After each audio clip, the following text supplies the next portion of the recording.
نحمدہ و نصلی علی رسولہ الکریم اما بعد اعوذ باللہ من الشیطان الرجیم بسم اللہ الرحمن الرحیم اللہم صلی علی محمد و علی آل محمد کما صلیت علی ابراہیم و علی آل ابراہیم انک حمید مجید اللہم بارک علی محمد و علی آل محمد کما بارکت علی ابراہیم و علی آل ابراہیم انک حمید مجید۔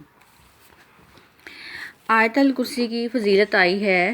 نبی پاک صلی اللہ علیہ وآلہ وسلم کا ارشاد پاک ہے کہ جو شخص ہر فرض نماز کے بعد آیت الکرسی ہمیشہ پڑھتا رہا، جنت اس پر واجب ہو گئی۔ جنت اور اس کے درمیان سوائے موت کے کوئی چیز حائل نہیں ہوگی۔ اس لیے لازم جانو کہ ہر فرض نماز کے بعد ایک بار آیت الکرسی ضرور پڑھی جائے۔ آیت الکرسی پڑھنے والا شیطان اور جنات کی ہر قسم کی شرارتوں سے محفوظ رہتا ہے۔ اگر کوئی محتاج ہو تو اللہ تعالیٰ اپنی رحمت سے اس کی محتاجی دور فرما دیں گے انشاءاللہ۔ تیسرے پارے میں اللہ تعالیٰ نے تفصیل سے فرمایا ہے کہ ہم نے بعض رسولوں کو بعض پر فوقیت دی ہے، جیسے کہ داؤد علیہ السلام کو اللہ تعالیٰ نے فضیلت دی۔ ان پیغمبروں میں سے بعض ایسے ہیں جن سے کہ اللہ تعالیٰ نے بات کی، جیسے کہ موسیٰ علیہ السلام، اور بعض کے درجات تو اللہ تعالیٰ نے بہت ہی بلند فرما دیے۔ پوری امت کا اجماع ہے کہ اس سے مراد رسول ہیں، اور بعض منکرین حدیث بھی ہیں کہ سب نبیوں کو برابر جانتے ہیں۔ چنانچہ اس آیت کے مطابق اس بات کی بھی نفی ہوتی ہے۔ اسی پارے میں اللہ تعالیٰ نے اپنی راہ میں خرچ کرنے کا بھی حکم دیا ہے۔ اے ایمان والو، جو رزق ہم نے تمہیں دیا ہے اس میں سے ہماری راہ میں خرچ کرو۔ ایک دن آنے والا ہے کہ کوئی خرید و فروخت نہیں ہوگی، کوئی کسی کے کام نہیں آئے گا، ازلی دشمنی اور دوستی بھی کسی کے کام نہ آئے گی۔ اگر کوئی شفاعت کام نہ آ سکے گی اور کافر کی شفاعت نہیں ہو سکے گی۔ چنانچہ مسلمانوں کی شفاعت نبی پاک صلی اللہ علیہ وآلہ وسلم کریں گے۔ سورہ نبا میں بتایا گیا ہے کہ اللہ تعالیٰ کے سامنے کوئی بات نہیں کر سکے گا، سفارش نہیں کر سکے گا، مگر کہ جس کو اللہ تعالیٰ اجازت دیں گے۔ اللہ تعالیٰ پیغمبروں کو اپنے ماننے والوں کے حق میں اجازت دیں گے، ایمان والوں کی شفاعت اور وہ خود کریں گے۔ قیامت کے دن حد بندی کر دی جائے گی اور شفاعت سوائے اللہ تعالیٰ کی مرضی کی بنا نہیں ہو سکے گی۔ یہ کہ مشرک لوگ وہ ہوں گے جو کہ اللہ تعالیٰ کے سوا کسی اور کو بھی خدا مانتے ہوں گے، اور اللہ تعالیٰ ان کو معاف نہیں کریں گے۔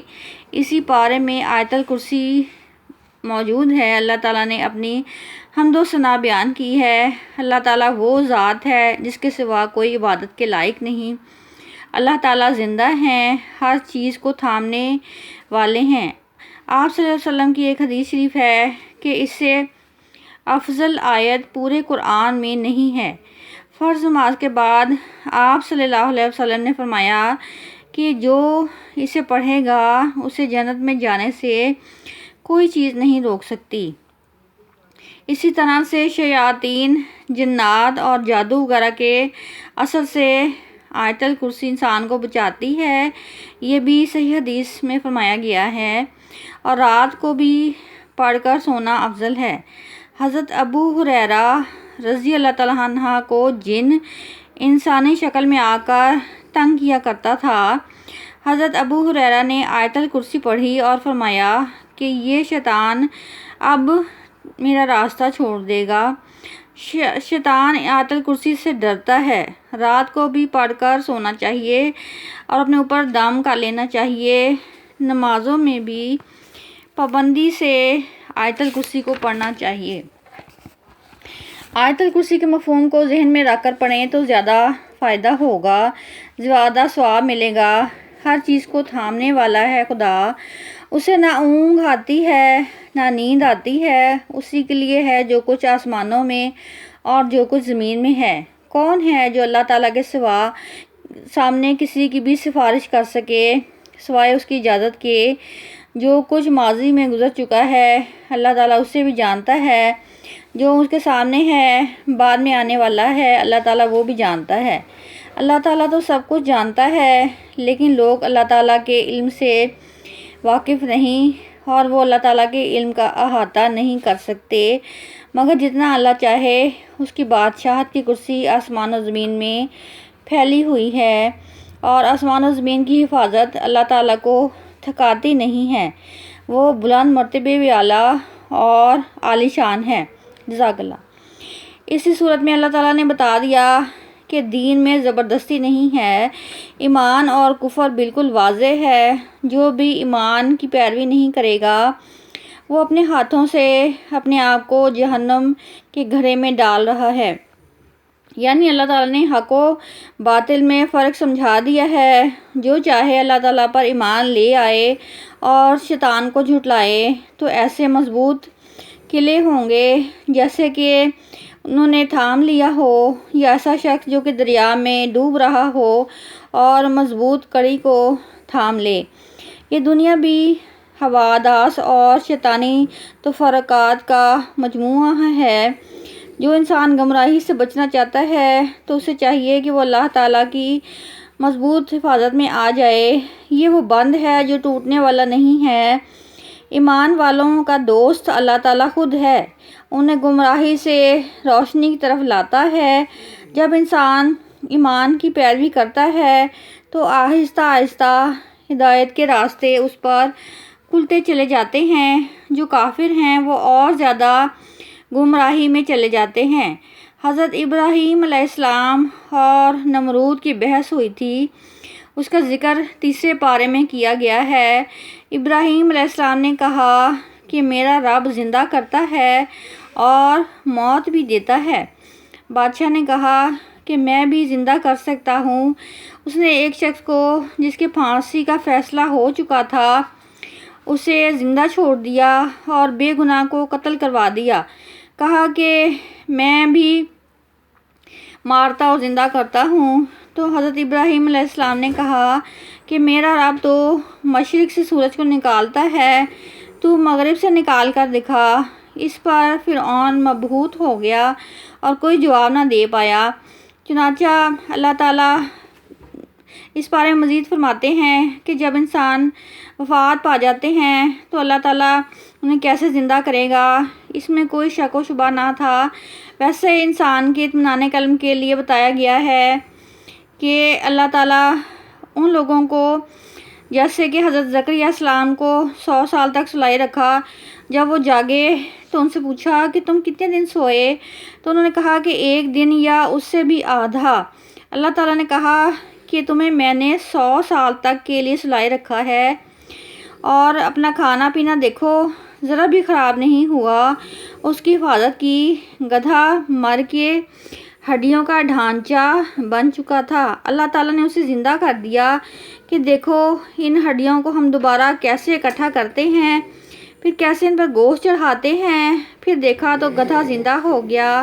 اللہ تعالیٰ نے فرمایا کہ جب میں گدھے کو دوبارہ زندہ کر سکتا ہوں تو انسانوں کو کیوں زندہ نہیں کر سکتا؟ اسی طرح سے میں زندہ کروں گا۔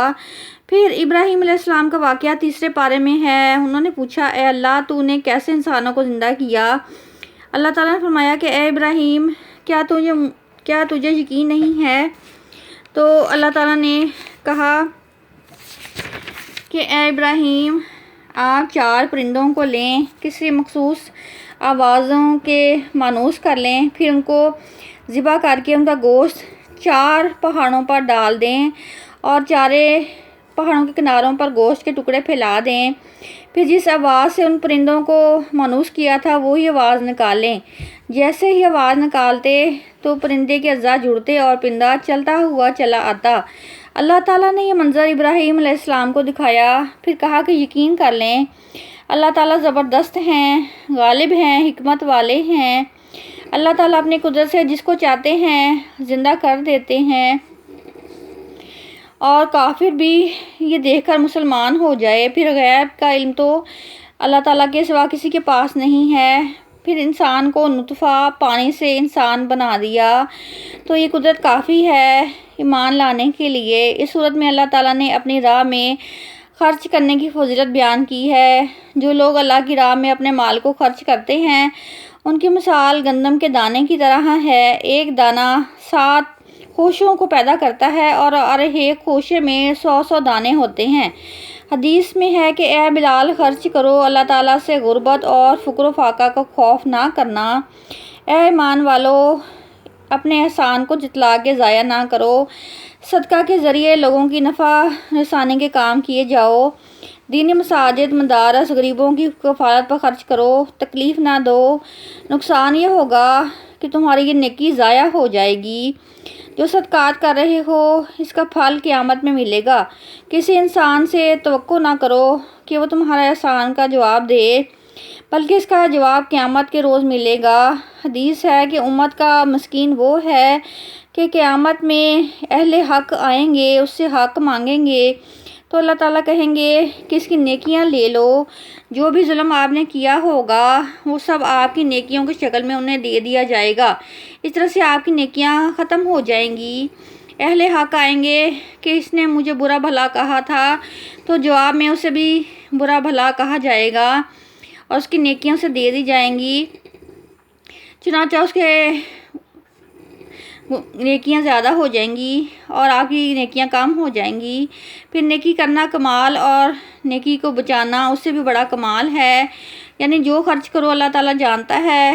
صدقہ کا ذکر جہاں آیا ہے وہاں حکم ہے کہ چھپ کے بھی کرو اور دکھا کے بھی کرو تاکہ دوسروں کو ترغیب ہو، اصلاح برقرار رہے، کوئی خوف نہیں ہوگا، کوئی غم زدہ نہیں ہوگا۔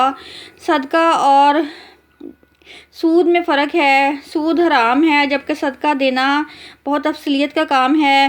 چنانچہ سود کھانے کی ممانعت کی گئی ہے کہ سود کھانے سے رک جاؤ۔ اصل رقم اس کے لیے حلال ہے، جو دوبارہ سود کھائے گا تو وہ جہنم والے لوگ ہیں جس میں کہ وہ ہمیشہ رہیں گے۔ اللہ تعالیٰ نے خوشخبری دی ہے البقرہ سورت میں، بلکہ پورے قرآن کی طویل آیت میں بھی نازل کی گئی کہ جب بھی ہم کسی سے پیسوں کا لین دین کریں تو لکھت پڑھت ضرور کریں اور معاملات کی صفائی رکھیں تاکہ مسلم اور غیر مسلم بھی اس سے سیکھیں۔